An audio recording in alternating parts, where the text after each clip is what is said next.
On a perdu aux Américains. La défaite la plus crève-cœur, c'était en 2011 au Pan Am. On avait joué un beau match extraordinaire. On dominait le match jusqu'à la fin. On a eu toutes les opportunités. On était en tir de pénalité. Contre les Américains, ça? Oui. C'était On avait. ça, c'était au Mexique. OK.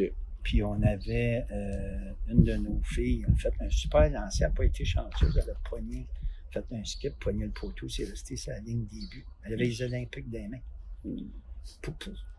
Ça a pris 40 tirs de pénalité de déterminer qui se allait aux Olympiques. Waouh, ça devait être excitant. C'était en quelle année, ça? 2011. Un des matchs les plus 2011. spectaculaires. Okay. Ouais. Un des matchs les plus spectaculaires qu'il y a eu, ça. C'est qui tire ce tir de pénalité-là? Ça a été, ben là, il y en a eu plusieurs. Donc, il y en avait 5. C'est revenu, tu sais. Ça, c'était Rosanna. OK. Est-ce que ça en est remis ou... Ça a été dur. Elle a fait quelque chose d'extraordinaire au championnat national, là, 2 ans, c'est 2 ou 3 ans de ça. Elle était invitée spéciale parce qu'à chaque fois, on a des banquets maintenant, les championnats nationaux.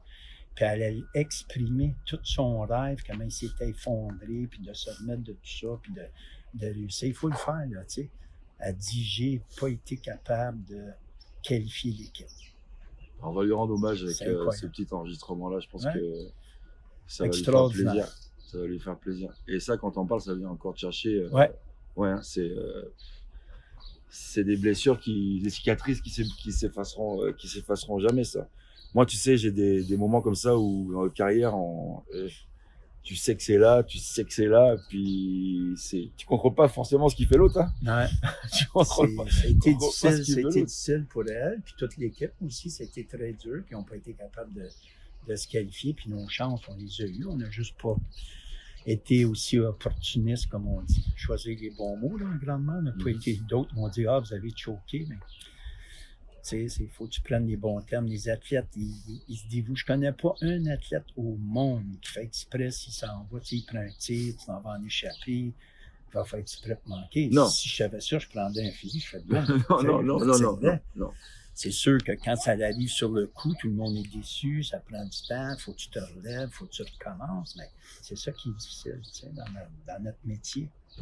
Puis surtout, tu sais, c'est un peu comme nous autres, c'est la même chose, tu as juste une course, c'est pas comme dans certains sports d'équipe, tu sais, le monde, ils disent, c'est vrai que la Coupe cette année, ça peut être la coupe la plus convoitée, la plus difficile, mais les gens, ce qu'ils comprennent pas, si demain matin, tu avais juste un match au lieu de 4, tu sais, quand tu en as 4, hey, je peux me reprendre.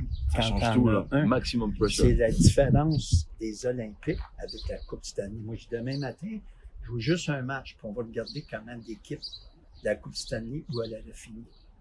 Ça, c'est de la pression. C'est ça. Pression. Non, c'est ça que les gens ne comprennent pas, pourquoi les athlètes sont aussi détruits. Tu sais, si je fais mon plongeon, oui, tu as 10 plongeons, je le manque, admettons, j'ai une chance d'en faire 3 pour essayer de réussir le meilleur.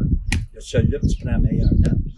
Ça serait différent, plongeon. Tu sais, en nage synchro, la même chose. Les pressions sont grosses. Et surtout, on ne parle pas assez de tes athlètes qui sont des athlètes amateurs, qui vivent une vie quasiment normale, qui ne sont pas toujours forcément préparés à ça, même si on a beau les préparer, beau les mettre dans ces conditions-là. Amérique du Sud, au Mexique, contre qui tu jouais ce match-là? Ce match de qualification, la fille, les 40 tirs au but, c'est contre qui vous jouiez? Contre les États-Unis. Contre les États-Unis, j'imagine qu'il y avait de l'ambiance dans les gradins, c'était fou. C'est pas quelque chose que les athlètes ont l'habitude de voir ou de vivre aussi. Donc ça rajoute des éléments au truc. C'est sûr que l'histoire, je pense, de sport, de quoi que ce soit, je pense pas que ça ait été aussi loin que ça. 40 tirs au but. J'ai vu des choses au soccer pas mal où j'ai vu les gars toute l'équipe tirer jusqu'au gardien de but. Ouais. Mais de là à repasser l'équipe en entier, non. J'ai jamais vu ça. J'ai jamais vu ça. Bon, ça a dû être quelque chose, mais ça va rester pour ces filles-là, je pense, un de leurs meilleurs souvenirs aussi. Un des pires, mais je pense qu'ils auront appris beaucoup. Il fallait un gagnant anyway. Ça aurait été un ou l'autre, c'était un déchirement total. Toi, t'es pris dans l'émotion parce que c'est ton équipe. Le mec d'en face, il perd. Il vit exactement la même chose que toi, tu vis aujourd'hui. Là, le sport de haut niveau, des fois, ça tient tellement à un fil. Et je pense pas qu'il y ait vraiment de perdant. Je pense que, oui, tu penses que tu gagnes parce que t'as le prix, le final price.